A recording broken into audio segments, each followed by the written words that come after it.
स्वागत है।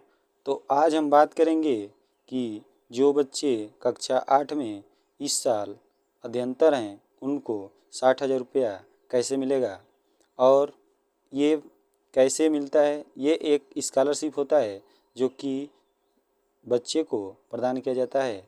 इसमें हम समझेंगे कि परीक्षा से लेकर के और खाते में पैसे आने तक क्या क्या प्रक्रिया है, सबको हम बारी बारी समझेंगे। ये क्या है, इसकी परीक्षा कैसी होती है, पेपर में क्या आता है, सबके बारे में बात करेंगे। इसके लिए क्या योग्यता होनी चाहिए, एक एक पर बात करेंगे। तो शुरू करते हैं वीडियो को।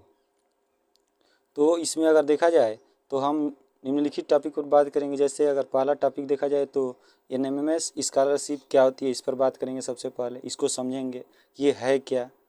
उसके बाद हम देखेंगे कि एनएमएमएस आवेदन तिथि जो 2022-23 यानी कि एनएमएमएस स्कॉलरशिप जो 2023 का है, इसकी जो आवेदन की तिथि है कब होगी। तो दोस्तों आवेदन तिथि यानी कि जो भी इससे रिलेटेड मतलब कि सूचना पाने के लिए हमारे चैनल को सब्सक्राइब कर लीजिए और बेल आइकन को प्रेस कर लीजिए ताकि जो भी सूचनाएं आपके पास समय से पहुंचे। नहीं तो समय चले जाने के बाद कुछ होने वाला नहीं है। आगे अगर बात किया जाए तो एनएमएमएस स्कॉलरशिप की राशि का वितरण कैसे होता है, कैसे छात्रों के खाते में पहुंचता है, इस पर हम बात करेंगे। और इस अगला जो पॉइंट है योग्यता यानी कि छात्र के पास क्या योग्यता होनी चाहिए, इस पर हम विस्तृत रूप से बात करेंगे। और उसके आगे देखा जाए तो पांचवा टॉपिक है जो एनएमएमएस स्कॉलरशिप की आवेदन की क्या प्रक्रिया है, इसको हम समझेंगे। और नियम और शर्त यानी कहने का मतलब क्या नियम और शर्त है, क्या होना चाहिए क्या नहीं होना चाहिए, सब पर हम बातें करेंगे। अगला पॉइंट देखा जाए तो एनएमएमएस स्कॉलरशिप चयन की क्या प्रक्रिया है, कैसे चयन किया जाता है और चयन परीक्षा का जो एग्जामिनेशन पैटर्न है वो क्या है, इसको हम विधिवत समझेंगे। कितना नंबर लाना पड़ेगा स्टूडेंट को, कहाँ पेपर होगा, कैसे आवेदन मतलब भरा जाएगा, ये सब पर हम बात करेंगे। और आगे बात किया जाए तो इनके परिणाम कब निकलते हैं, एग्ज़ाम होने के बाद स्कॉलरशिप का परिणाम कब घोषित होता है, रिजल्ट कब आता है, इस पर बात भी करेंगे। परीक्षा में उपस्थित होने के लिए आवश्यक दस्तावेज यानी कि कौन कौन सी कागज़ लड़के के पास होना चाहिए, इन सब पर बात करेंगे। तो सबसे पहले हम ये देखेंगे कि एनएमएमएस स्कॉलरशिप क्या होती है। तो अगर बात किया जाए कि प्राथमिक स्तर, कहने का मतलब है कि प्राथमिक स्तर की शिक्षा का खर्च नहीं उठा सकते, ये दुखद है। कहने का मतलब कि जो छात्र प्राथमिक स्तर का खर्चा यानी कि 6, 7, 8, 10 तक नहीं, 12 तक नहीं बढ़ पाते हैं, तो ये बहुत ही दुखद सूचना है कि इतने मेधावी और होशियार छात्रों को सिर्फ इसलिए स्कूल छोड़ना पड़ता है कि वो परिवार के वित्तीय संकट यानी कि जिसके माता पिता पैसे देने में असमर्थ होते हैं, तो लड़के बहुत तेज होने के कारण भी छोड़ देते हैं, तो उच्च शिक्षा के खर्च को वहन नहीं कर पाते हैं।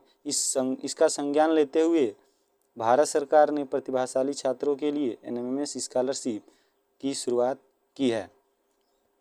तो कहने का मतलब है कि सरकार द्वारा उन छात्रों को पैसा दिया जाएगा ताकि उनका अध्ययन आगे बढ़े। तो स्कॉलरशिप एनएमएमएस जो होती है इसकी शुरुआत ये छात्रवृत्ति उन छात्रों को मदद के लिए जिसे पढ़ने और उच्च शिक्षा प्राप्त करने की प्रबल इच्छा रखते हैं, यानी कि जो पढ़ने वाले बच्चे हैं उनकी पढ़ाई नहीं रुकेगी। आगे देखा जाए अगर बात किया जाए तो एनएमएमएस स्कॉलरशिप क्या होती है इसके बारे में समझेंगे।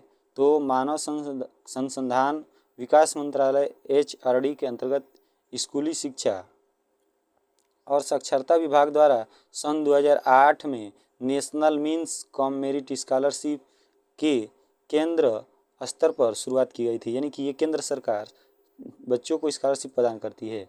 ये छात्रवृत्ति आर्थिक रूप से कमज़ोर, जो आर्थिक रूप से यानी कि जिनके पास छात्रों को पैसा रुपया नहीं है कि आगे उनकी पढ़ाई हो सके, उनके लिए सरकार वहन करती है। मेधावी छात्रों को वित्तीय मदद प्रदान करने के लिए बनाई गई है।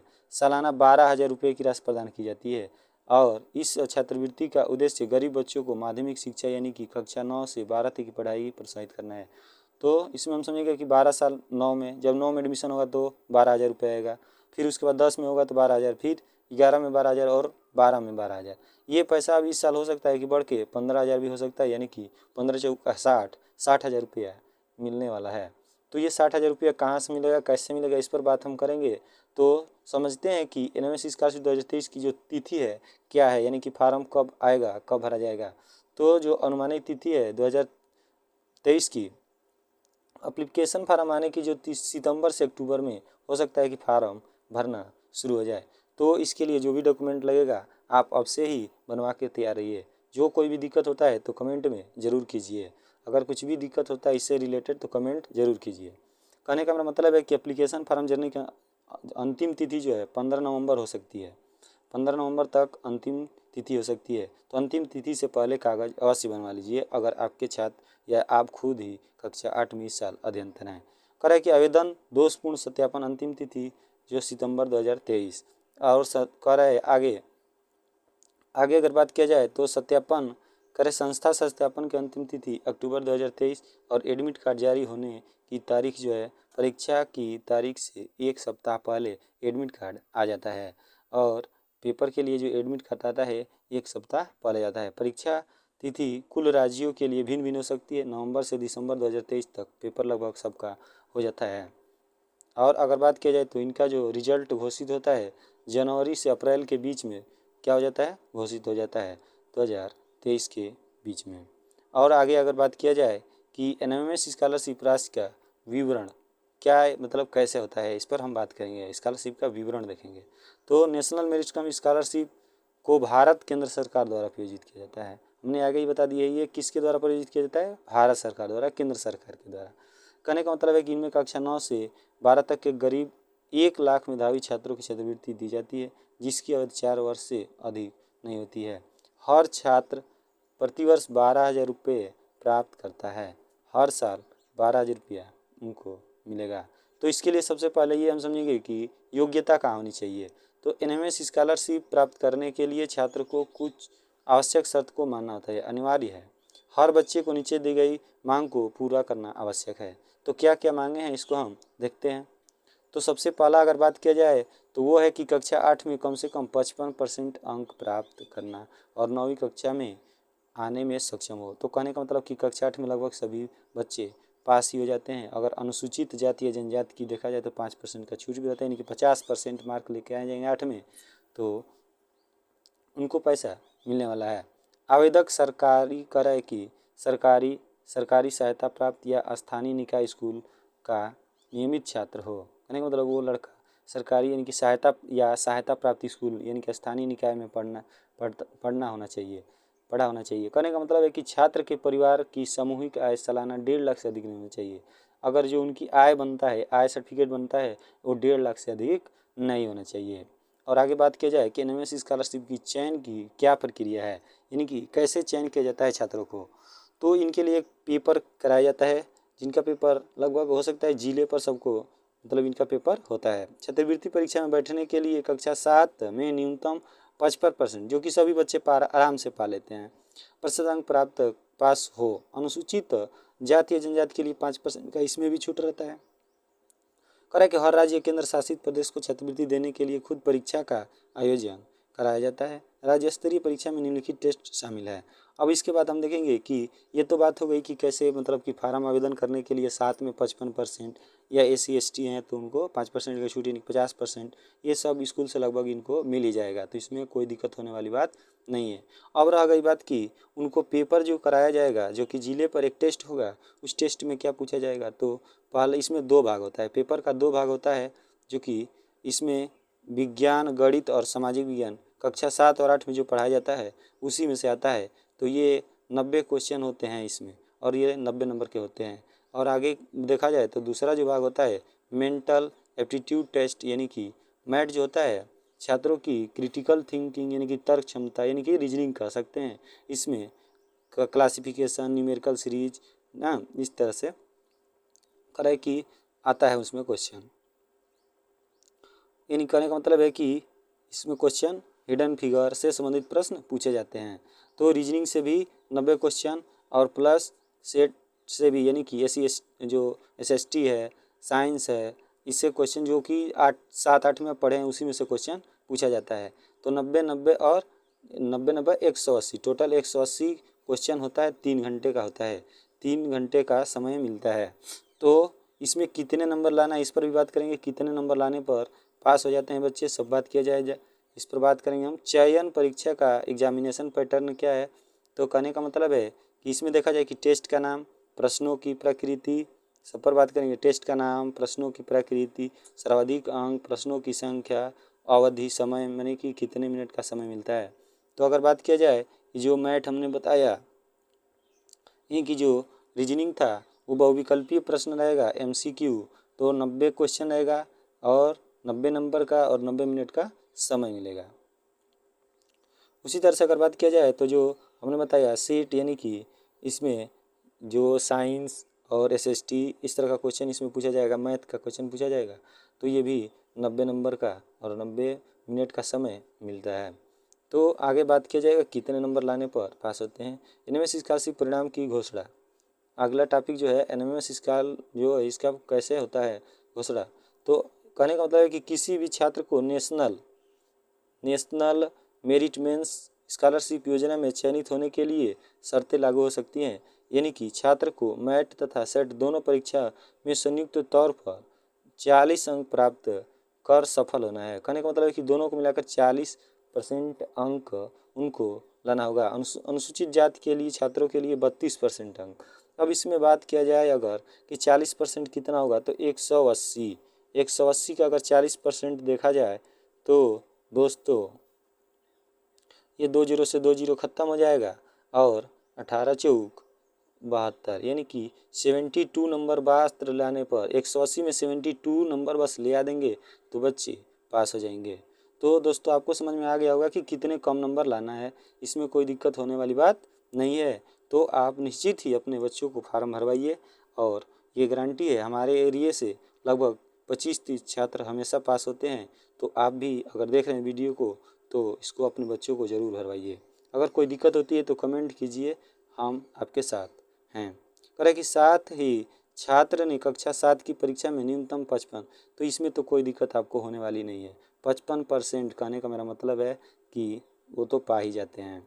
तो जनजाति के लिए जो अनुसूचित जनजाति 5% का उसमें भी छूट रहता है।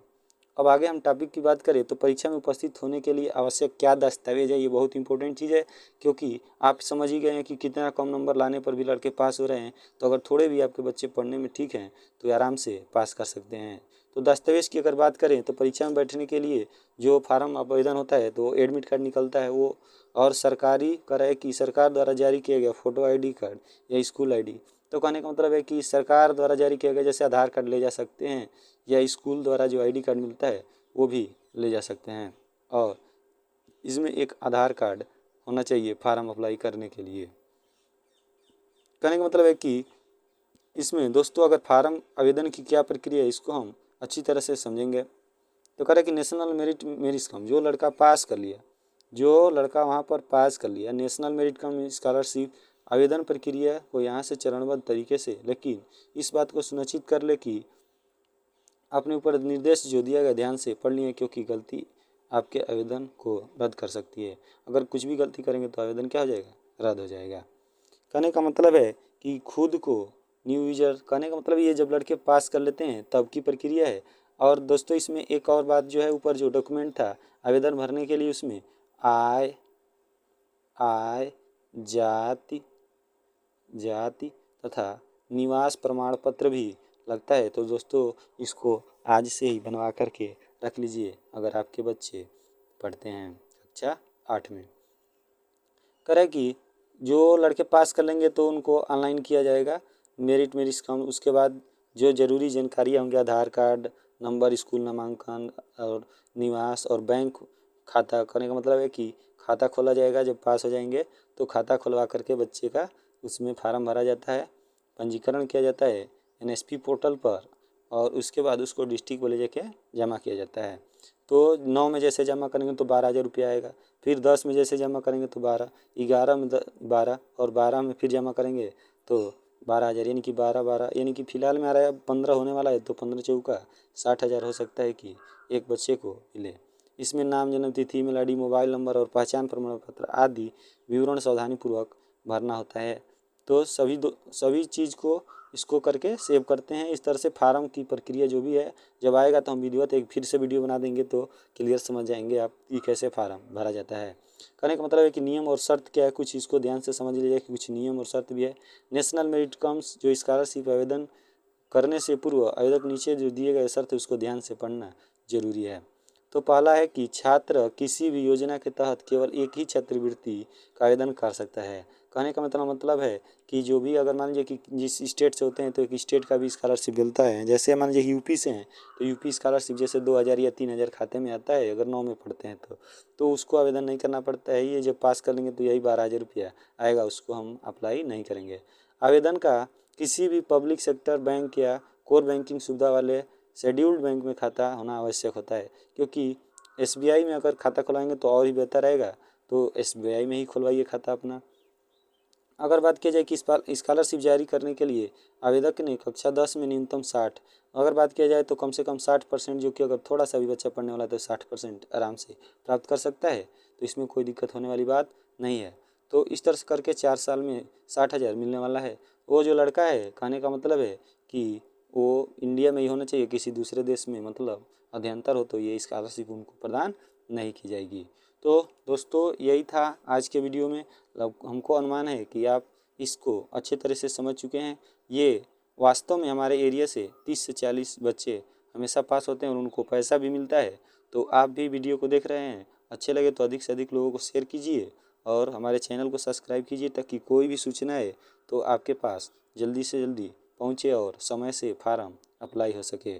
तो आज के लिए जय हिंद, मिलते हैं फिर अगले वीडियो में।